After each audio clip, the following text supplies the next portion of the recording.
80 प्रकार के होते हैं। पूरा बात यहाँ तक भी क्लियर हो गया। अब अगर हम किसी जीव का नाम लिए, अगर हमने कहा जीवाणु एक कोष के जीव होता है, एक वर्ड हमने बोला जीवाणु एक कोष की जीव होता है। अब इतना सारा बात अपने आप समझ गए ना। इसका मतलब जीवाणु में केंद्रक नहीं होता है। इसका मतलब जीवाणु में कौन सी कोशिका होती है? प्रोकैरियोटिक। इसका मतलब जीवाणु में राइबोसोम कितने प्रकार के? अगर हमने कहा कवक बहुकोष की है, इसका मतलब इतना बात आप समझ गए। कवकों में केंद्रक पाया जाता है। जब केंद्रक पाया जाता है कौन सी कोशिका? यूकैरियोटिक। और राइबोसोम कितने प्रकार है? लेकिन ध्यान देने वाला बात यह है, यहाँ भी एक अपवाद है। अपवाद क्या है?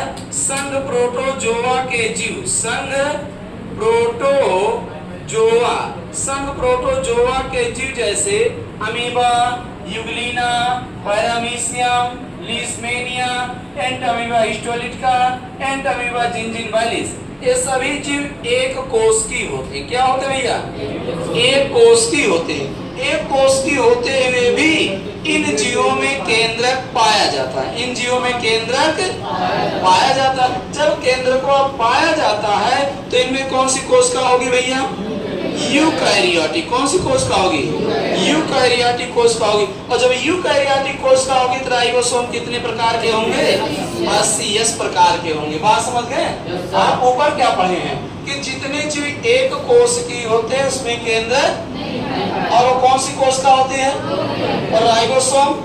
यही बतिया सब जगह सही है, लेकिन एक जगह अपवाद आ गया।